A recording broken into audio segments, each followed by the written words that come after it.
ஓம் ஸ்ரீ குருப்யோ நமக. நன்றாக குருவாழ்க, குருவே துணை. பரபிரம்ம ருத்ரகாயத்ரி ஞானஸ்தலத்தின் நண்பர்களுக்கு வணக்கங்களும் வாழ்த்துக்களும். 10 நாட்களுக்கான தினப்பலன் மகர லக்னத்திற்கு இந்த பதிவில் பார்க்க இருக்கோம். ஜூலை 2 முதல் ஜூலை 11 வரை உள்ள நாட்களுக்கு நம்ம மகர லக்னத்திலிருந்து சந்திரன் என்ன வீட்டுக்கு போகிறாரு, என்ன நட்சத்திரத்தில் இருக்கார், அந்த நட்சத்திரம் எந்த கிரகம், என்ன பாவம் என்பதையெல்லாம் பற்றி நாம் அடிப்படை விதிகளை புரிந்து கொள்ளவும், ஒரு பாவத்தின் செயல்பாடு என்ன என்பதை நமது பாஸ்கரா அஸ்ட்ராலஜி சூத்திரங்கள் எப்படியெல்லாம் நமக்கு பலனை தருகின்றன என்கின்ற வகையிலும் தொடர்ந்து இந்த பதிவினை செய்து வருகிறோம்.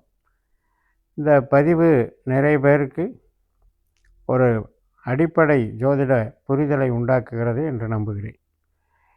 முதல் நாளான ஜூலை 2 புதன்கிழமை நண்பகல் 11:06 கன்னி ராசியிலே சந்திரன் 9ஆம் இடத்துல ஹஸ்த நட்சத்திரத்தில் சந்திரனுடைய நட்சத்திரத்திலேயே சந்திரன் இருக்கிறார். நம்ம லக்னத்தில் திருவோணமாக இருக்கிற சந்திரன், நமக்கு 5ஆம் இடமான ரிஷபத்தில் ரோகிணியாக இருக்கிற சந்திரன், 9ஆம் இடத்துல பாக்கியஸ்தானத்தில் அஸ்தமாக இருக்கிற சந்திரன், இந்த 3மே நமக்கு இன்றைக்கு செயல்படக்கூடிய நல்ல நாள். அதனால் மனதில் திருப்தியும், உறவுகளில் நல்ல முன்னேற்றமும், பாசம், நேசம், அன்பு பரிமாற்றங்களும், பிடித்தவர்கள், நமக்கு பிரியமானவர்கள் அதில் நமக்கு கிடைக்கக்கூடிய மகிழ்ச்சியும், மற்றும் ஆலய வழிபாடு, ஆன்மீக வழிபாடு, ஆன்மீக சிந்தனைகள், வெளி பிரயாணங்கள், வெளிநாடு தொடர்பு சார்ந்த ஒரு பேச்சுவார்த்தைகள், பூர்வீகம் சம்பந்தப்பட்ட விஷயங்கள் எல்லாமே இன்றைக்கி சுபிட்சமாக நடக்கும். ஜூலை 3ஆம் தேதி வியாழக்கிழமை மதியம் 1:49 வரைக்கும் இந்த அஸ்தம் இருக்கிறது. அதற்கு பின்னால் கன்னி ராசியில் 2 பாதங்களை கொண்ட சித்திரையினுடைய நட்சத்திரம் தொடங்குகிறது. 9ஆம் வீட்டில் சந்திரன் இருந்தாலே அருள் இருக்குதுன்னு அர்த்தம். செவ்வாய் கிரகத்தினுடைய பலனை இன்றைக்கி நம்ம அனுபவிக்க இருக்கிறோம். செவ்வாய் 8ஆம் வீட்டில் சிம்ம ராசியில் சுக்கரனுடைய நட்சத்திரம், சுக்கரனுடைய உபநட்சத்திரம், குருவனுடைய அந்தரம் அப்படின்ற வகையில் இருக்கிறதுனால யாருக்கெல்லாம் செவ்வாய் அவங்க ஜனன ஜாதகத்தில் 8ஆம் பாவ 12ஆம் பாவ தொடர்பு கொண்டு இருப்பவர்களுக்கு இன்றைக்கி கொஞ்சம் எச்சரிக்கையாக இருக்கணும். தேவையில்லாத வாக்குவாதங்கள், கடன் பிரச்சனைகளால் மன அவதிகள், ஹெல்த் சம்மந்தப்பட்ட திடீர் பிரச்சனைகள் அல்லது திடீர் ட்ரீட்மெண்ட்டுகள். அப்போ இந்த மாதிரி 8ல் ஒரு கிரகம் இருந்தால் அந்த கிரகத்தினுடைய நட்சத்திரம் இன்றைக்கி நடக்கும்போது இது மாதிரி அகம் சார்ந்து நல்லா இல்லைன்னு புரிஞ்சுக்கணும்.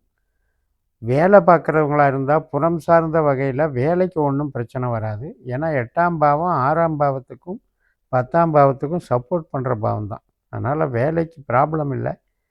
ஆனாலும் நம்ம மனசு நிம்மதியாக இல்லைங்கிறத அது காட்டுது. செவ்வாய் நல்ல சுபத்துவம் பெற்றிருக்கிற ஜாதகர்களுக்கு ஒன்றும் பாதிப்பில்லை. ஜூலை 4ஆம் தேதி வெள்ளிக்கிழமை மறுபடியும் அந்த சித்திரை நட்சத்திரம் மாலை 4:49 வரைக்கும் துலா ராசியில் இருக்கிற சித்திரை 3-4 பாதங்களாக வேலை செய்யுது. அதே பலன்தான். ஆனால் சந்திரன் 9க்கு பதிலாக 10க்கு வந்துடுறாரு. 10ஆம் இடம் என்பது கர்மஸ்தானம், 4ஆம் வீட்டை பார்க்கிறது. அதனால் ஒரு மதிப்பு கௌரவம் குறைவுபடாமல், இப்போ சொந்த தொழிலே செஞ்சிட்ருக்கோம், உற்பத்தியோ ட்ரேடிங்கோ பண்ணிகிட்ருக்கோம், அதன் வகையில் ஒரு நன்மையை கொடுக்கக்கூடிய வகையில் இந்த நாள் இருக்கும். மாலை 4:49க்கு மேலே சுவாதி நட்சத்திரம், ராகுவனுடைய நட்சத்திரம். ராகு நம்மளுடைய லக்னத்திற்கு 2ஆம் இடமான கும்பராசியில் குருவனுடைய நட்சத்திரத்திலையும் சுக்கரனுடைய உபநட்சத்திரத்திலையும் இருக்கிறதுனால இன்றைக்கு நமக்கு பண வரவுக்கு உண்டான ஆதிக்கம் நன்றாக இருக்கிறது. பணவரவு வேறு வித பொருட்களாக கூட நமக்கு கிடைப்பதற்கும் வாய்ப்பு இருக்கிறது. அப்போ ஒரு அன்பளிப்பு வாங்கினா அதுவுமே பண வரவு தான். ஒரு பொருளாக வாங்கினாலும் அது ஒரு பொருள் சேர்க்கை தான். ஒரு ஆபரணம் பர்ச்சேஸ் பண்ணாலும் அதுவும் ஒரு சேர்க்கை தான். அந்த மாதிரி நிகழ்ச்சிகள் நடக்கும். இந்த சுக்கிரனுடைய தன்மையை இந்த ராகு வந்து பிரதிபலிக்கிறாரு. இந்த சுக்கிரன் வந்து நமக்கு சூரியனுடைய நட்சத்திரத்தில் ரிஷப ராசியில் இருக்கார், 5ஆம் இடத்துல இருக்கார். அதனால் இன்றைக்கி வந்து ஏதோ ஒரு வகையில் நமக்கு ஒரு ஆபரண சேர்க்கை, திடீர்னு ஒரு பணம் கிடைச்சது, அதை நான் பொருளாக மாற்றிட்டேன் அப்படின்னு கூட நமக்கு, அல்லது குழந்தைகளுக்கு ஏதாவது ஒரு பொருளை வாங்கி கொடுத்தேன், இந்த மாதிரி கூட நமக்கு இன்றைக்கி போயிடும். ஜூலை 5ஆம் தேதி சனிக்கிழமை இரவு 7:50 வரைக்கும் இந்த சுவாதி நட்சத்திரம் தான், ராகுனுடைய நட்சத்திரம் தான். அதனால் நம்ம மறுநாள் பலனுக்கு போயிடுவோம். ஜூலை 6ஆம் தேதி ஞாயிற்றுக்கிழமை விசாக நட்சத்திரம், குருவினுடைய நட்சத்திரம். குரு நமக்கு 6ஆம் வீட்டில் ராகுனுடைய நட்சத்திரத்துலேயும் சனியினுடைய உப நட்சத்திரத்துலேயும் இருக்கார். அதனால் இன்றைக்கி கொஞ்சம் ரெஸ்ட்டாக இருக்கும். ஞாயிற்றுக்கிழமை வேறு, ஏதாவது ஒரு சிறு பிரயாணங்கள் போயிட்டு வர்றான், யாரையாவது போய் சந்திக்கலாம் அப்படின்ற மாதிரி சின்ன சின்ன தகவல் தொடர்புகள் இதெல்லாம் நடக்கும். இப்போ ராகு 2ல் இருக்கிற ராகுவும் குருவனுடைய நட்சத்திரத்தில் இருக்கனால சார பரிவர்த்தனை பெற்றிருக்காங்க. இதுக்காக நான் சார மாற்றம்னு சொல்லி தனி பதிவுகள் போட்டிருக்கேன். அப்போ குருவும் ராகுவும் சார பரிவர்த்தனை பெற்று இப்போ யாருக்கெல்லாம் குரு திசை, ராகு திசை, புத்தி, அந்தரம், சூட்சுமம் நடக்கிறவங்களுக்கு இந்த 2-6 பரிவர்த்தனைங்கிறது வந்து தொழிலை கெடுக்காமல் ஒரு பணவருத்தியை டெவலப் பண்ணக்கூடிய ஒரு அமைப்பு தான். ஜூலை 7ஆம் தேதி திங்கட்கிழமை அனுஷ நட்சத்திரம், விருச்சிக ராசிக்கு வந்துடுறாரு சந்திரன், 11ஆம் இடமான லாபஸ்தானத்தில். சனியினுடைய நட்சத்திரம் வேறு, சனியும் 3ஆம் இடத்துல சனியினுடைய நட்சத்திரத்தில் கேதுனுடைய உப நட்சத்திரத்தில் இருக்கிறதுனால நல்ல ஒரு முயற்சி, நமக்கு ஒரு தைரியம், துணிச்சல், ஆவணங்கள் சம்மந்தப்பட்ட வேலைகள், செய்தி தகவல் பரிமாற்றங்கள் இதெல்லாம் நடக்கும். பட் எப்படி பார்த்தாலும் உபநட்சத்திரம், சனியினுடைய உபநட்சத்திரம் 8ல் இருக்கிற கேதுவை காட்டுறதுனால ஒரு புதுசாக ஒரு தகவல் பரிமாற்றம் பண்ணுறது, புதுசாக வந்து ஒரு ஆவணங்களை ப்ரிப்பேர் பண்ணுறது அல்லது டிரான்ஸ்ஃபருக்கு முயற்சி பண்ணுறது, புது அப்ரோச்சை இன்றைக்கி தவிர்த்துருங்க. ஆனால் ரிசல்ட்டில் வந்து கேதுவனுடைய தன்மை சனிக்கு இருக்குது. அதனால் நாம் செய்கிற முயற்சிகளுக்கு தாமதமாகலாம், தடைகள் வரலாங்கிறதையும் ஞாபகம் வச்சுக்கோங்க. ஜூலை 8ஆம் தேதி செவ்வாய்க்கிழமை கேட்டை நட்சத்திரம், விருச்சிக ராசியில் இருக்கிற சந்திரன் புதனுடைய நட்சத்திரத்தில் போகிறாரு. புதன் வந்து உங்களுக்கு புதனுடைய சொந்த நட்சத்திரத்தில், ஆயில்ய நட்சத்திரத்தில் 7ஆம் வீடான கடகராசியில் இருக்கார். புதனுடைய நட்சத்திரம், புதனுடைய உப நட்சத்திரம், சூரியனுடைய அந்தரம். அதனால் இன்றைக்கி ஏதாவது ஒரு கஸ்டமரை சந்திக்கிறோம், அதன் மூலமாக ஒரு பொருள் லாபங்கள் அடைகிறோம். ஆனால் கணவன் மனைவி உறவில் மட்டும் கொஞ்சம் ஈடுபாடுகள் அதிகமாக இருந்தாலும் திடீர்னு ஒரு மன வேற்றுமைகள் வருவதற்கும் காரணம் இருக்குது. ஏன்னா சூரியன் நமக்கு 6ல் போகிறார், அந்த சூரியன் உபநட்சத்திரமாக இருக்கனால கொஞ்சம் கவனமாக இருக்கணும். ஜூலை 9ஆம் தேதி புதன்கிழமை கேதுவனுடைய நட்சத்திரம், மூல நட்சத்திரம், 12ஆம் இடமான தனுசு ராசியில் சந்திரன் வந்துடுறாரு. கேது 8ல் இருக்கிறனால இன்னைக்கு கொஞ்சம் எச்சரிக்கையாக இருங்க.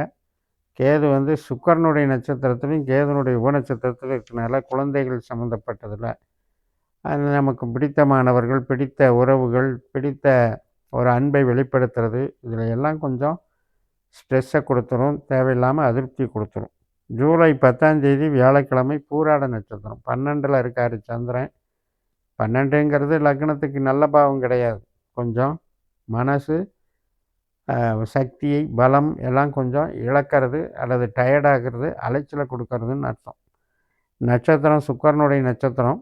சுக்கிரன் வந்து 5ஆம் வீட்டில் ரிஷபராசியில் சந்திரனுடைய நட்சத்திரத்திலையும் 8ல் இருக்கிற செவ்வாயினுடைய உப நட்சத்திரத்தில் இருக்கிறனால இன்றைக்கும் பாசத்திலேயோ அல்லது நம்முடைய அன்பை வெளிப்படுத்துறதுலையோ இருக்கக்கூடிய சில பிரச்சனைகள். இப்போ சிறு வயதினராக இருந்தால் ஏதோ ஒரு விமர்சனம், அவமானம் பட மாதிரி நிகழ்வுகள், இதெல்லாம் கொஞ்சம் பார்த்துக்கணும் டீனேஜர்ஸுக்கு. ஜூலை 11ஆம் தேதி வெள்ளிக்கிழமை உத்திராட நட்சத்திரம், ஒரு பாதம் தனுசில் இருக்குது 12ல், மற்ற 3 பாதங்கள் நம்ம மகர லக்னத்தில் தான் இருக்குது. சூரியனுடைய பலன்களை இன்றைக்கி அனுபவிக்கிருக்கோம். சூரியன் வந்து மிதுனத்தில் 6ஆம் வீட்டில் குருவனுடைய நட்சத்திரத்திலையும் புதனுடைய உப நட்சத்திரத்தில் இருக்கனால இன்றைக்கி நம்ம பணிகள் நன்றாக இருக்கும், நமக்கு அங்கீகாரம் கிடைக்கும் என்று சொல்லி நிறைவு செய்கிறேன். இந்த சேனலை சப்ஸ்கிரைப் பண்ணி ஷேர் பண்ணுங்கள். உங்கள் தனிப்பட்ட ஜாதக பலாபலன்களை என்னுடைய வாட்ஸ்அப் நம்பரில் தொடர்பு கொண்டு பலன் பெறுங்கள். உங்களிடமிருந்து விடைபெறுகிறேன். உங்கள் ஜேஎம்எஸ். நன்றி, வணக்கம்.